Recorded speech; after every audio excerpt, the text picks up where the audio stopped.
বাংলায় যেভাবে অসংখ্য চাকরি প্রার্থী যারা ওয়েটিং লিস্টে রয়েছে তাদেরকে চাকরি না দিয়ে কেন ভেতরে ভেতরে রিক্রুটমেন্ট করে নেওয়া হচ্ছে, কার্যত সেই দাবিতেই আজ তারা পথে নেমেছে এবং আজ এই মহা মিছিলের আহ্বান জানিয়েছেন তারা।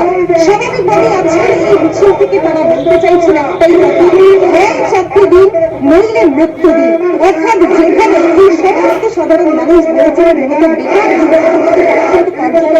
দেখেন আমার সঙ্গে একটা লুকোচুরির খেলা, যেখানে ওয়েটিং সংখ্যা জানানো হচ্ছে না, ওয়েটিং থেকে নিয়োগ মূলত হয় সেটা হচ্ছে নন জয়নিং ভ্যাকান্সিতে নিয়োগ হয়। সেই নন জয়নিং ভ্যাকান্সি কত ছিল, কত ওয়েটিং আছে, আমাদের র্যাঙ্ক বা কি, আমাদের নাম্বার কি, কিচ্ছু জানায়নি।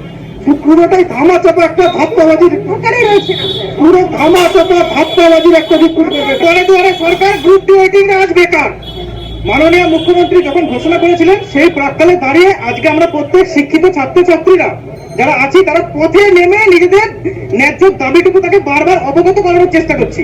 আমাদের ভবিষ্যৎ চূড়ান্ত অন্ধকারময় পরিস্থিতির মধ্যে চলে গেছে। আমাদের রিক্রুটমেন্টটা মাননীয় মুখ্যমন্ত্রীর তত্ত্বাবধানে, এইখানে মাননীয় মুখ্যমন্ত্রী যে গ্রুপটি বোর্ড তৈরি করেছিলেন সে বোর্ডে আমরা যখন যাই আমাদের নিয়োগ সংক্রান্ত বিষয় জানার জন্য, তারা বলে তোমরা পার দপ্তরে যাও, পার্সোনাল অ্যান্ড অ্যাডমিনিস্ট্রেটিভ রিফর্মস দপ্তরে, সেখান থেকে বলে বোর্ড দপ্তরে। এইভাবে যাতা করে পিছে আমরা ঘুরে চলেছি। মাননীয় মুখ্যমন্ত্রী আপনি যেরকম চালু করেছেন দুয়ারে দুয়ারে সরকার প্রকল্প, আমরাও সেরকম বলছি দুয়ারে দুয়ারে সরকার, গ্রুপ ডি ওয়েটিং এর চাকরিটা দরকার।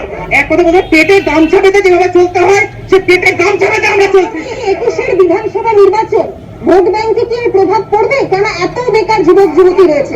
অবশ্যই প্রভাব পড়বে। মাননীয় মুখ্যমন্ত্রী এটা নজর দেওয়া উচিত, কারণ তিনি বারবার যুব সমাজের উন্নয়নের কথা বলেন, আর আমরা কি যুব সমাজের উন্নয়নের মধ্যে নেই? জয় গুপ্তার সঙ্গে অভিজিৎ সাহা, কলকাতা টেলিভিশন নেটওয়ার্ক।